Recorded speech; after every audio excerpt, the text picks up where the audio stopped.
Hi, I am Massimo and today we will be talking about the causes for the American Revolution. The first cause for the American Revolution was the French and Indian War. This war was fought between Britain and France over the Ohio State River Valley. With the help of the colonists, Britain won the war, but the French and Indian War nearly doubled England's national debt and greatly expanded its colonial land. Parliament then needed to raise more money to pay for the increased land and to pay off their debt of the war. In order to pay off this debt, Parliament taxed the British colonists, which would eventually anger them. Native Americans were not happy with Britain's new acquisition of land. They did not agree with Britain just being able to walk in and take all of their land. So in response, Native Americans began to attack British settlements.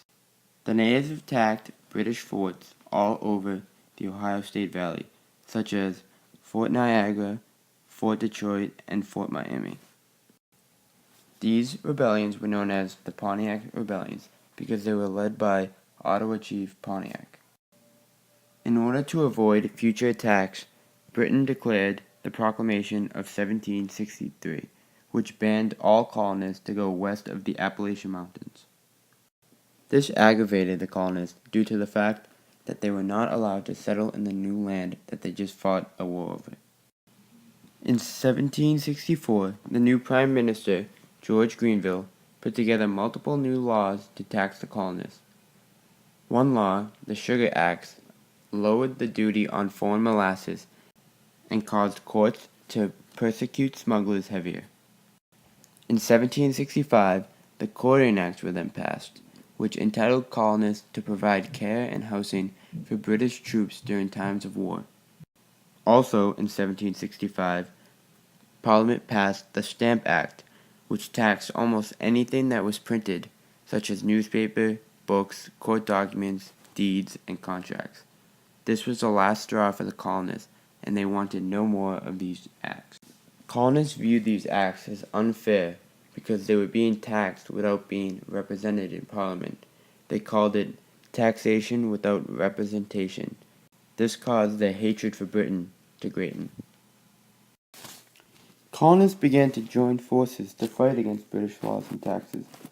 These men were known as patriots. After the Stamp Acts, the protests became organized by a group called the Sons of Liberty, whose most famous leaders were Bostonians Samuel Adams and John Adams. In 1765, a Sons of Liberty mob tore down the house of a Stamp Act collector. A Massachusetts governor declared this as unjust. His house was later torn down shortly after. By the end of the year, there were no one left to collect the taxes. With colonists boycotting British manufactured goods, women stepped up and devoted their time to weaving clothes for the colonists. These women were known as the Daughters of Liberty. These acts worked, and in 1766, the Britain Parliament repealed the Stamp Act. In June 1768, John Hancock's ship, Liberty, was seized for smuggling. This set off riots in the city of Boston, which eventually led to the Crown sending 4,000 British troops to the 16,000 populated city of Boston. This caused anger with the Bostonians, who in March of 1770 hurled snowballs at British troops. The nervous British troops fired at the crowd, killing 5 innocent colonists. This was known as the Boston Massacre. This massacre caused Samuel Adams to put together a network of local committees of correspondence throughout Massachusetts. These committees spread and built colonial unity through the colonies against British control. But once again, Parliament backed down and removed the British troops from Boston before anything got out of hand. In order to maintain British supremacy in the colonies, Parliament kept the tax on tea. This caused the colonists to boycott British tea and smuggle in Dutch tea. This hurt the British East India Company, so Parliament passed a law allowing the company to sell directly to the colonists. This ended up being even cheaper than the Dutch tea. But instead of buying the cheaper tea, the colonists insisted on boycotting the British tea. In December of 1773, Boston patriots took matters into their own hands. The Bostonians dressed as Indians and boarded 3 British tea ships, and they poured all of its tea into the Boston harbor. This event became known as the Boston Tea Party. The Boston Tea Party angered the British Parliament and caused them to enforce new laws on the colonies.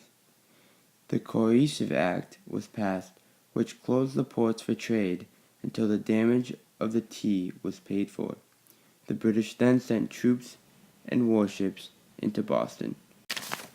The Quebec Act increased Canada's borders, which took away land from the colonies. Laws were also passed that allowed British officials to be tried in Britain for crimes that they committed in the colonies, which was unfair because the officials could get away with more in Britain than they would if they were tried in the colonies. These acts were known as the Intolerable Acts. Massachusetts colonists reacted with violence as they embarrassed British officials in public by tar and feathering them. They also began to put British courts out of service, all in reaction to the Intolerable Acts that the British Parliament passed. In 1774, colonists from every colony except Georgia met in Pennsylvania for the First Continental Congress. At this meeting, Virginia Patrick Henry said the famous phrase, "Give me liberty or give me death," and also said, "I am not a Virginian, but an American." To attempt to get rid of the new laws that the British instilled, the colonists decided to boycott all British imports. Patriot John Adams no longer believed he was living in the British colonies, but he believed he was living in a new country called America. He believed that the colonists needed to form together and fight off the British to rid them of the country. This was a major push for the American Revolution and strive for the freedom from the British. John Hancock and Samuel Adams governed Massachusetts in a provincial congress, although the British instilled a governor named Gage. Hancock and Adams began to gather up ammunition and weapons in preparation for the Revolution. On April 19, 1775, war erupted in Lexington and Concord, Massachusetts, when Gage sent troops to capture Adams and Hancock in Lexington. Paul Revere, coming from Boston, rode out to the countryside to warn the Minutemen that the British were coming. The first shot was fired in Lexington by one of the 70 Patriot militia. This shot was known as the shot heard around the world. The British moved up to Concord, where the Patriots killed 200 British redcoats. The colonists' advantage was hiding behind walls and trees compared to the British technique of standing in a line and firing. After being weakened in Concord, the British decided to retreat back to Boston with many other loyalists. In May of 1775, the Second Continental Congress was formed to help form an army of colonists from the Middle and the South that would help siege Boston back from the British. This army was called the Continental Army and was led by George Washington. Most colonies still wanted to remain within the British Empire, but without the duty of paying taxes of Parliament, while others began to lead into the direction of independence. After 3 months of fighting, the colonists sent the Oliver Branch Petition to the king to declare that they would still serve the crown, but not Parliament. The king rejected this and sent more troops to Boston. A radical, Thomas Paine, declared his ideas of freedom in his writing called Common Sense. This led to Congress stating America as free on July 2nd, 1776. On July 4th, the Declaration of Independence was approved. John Hancock was president of the Second Continental Congress, and he had the biggest signature. It was mainly written by Thomas Jefferson and was based off Thomas Paine's ideas. It states that all men were equal and had natural rights that were unalienable. Although declaring independence was a lot different from achieving independence, and that was something the colonists would have to fight for in the American Revolution.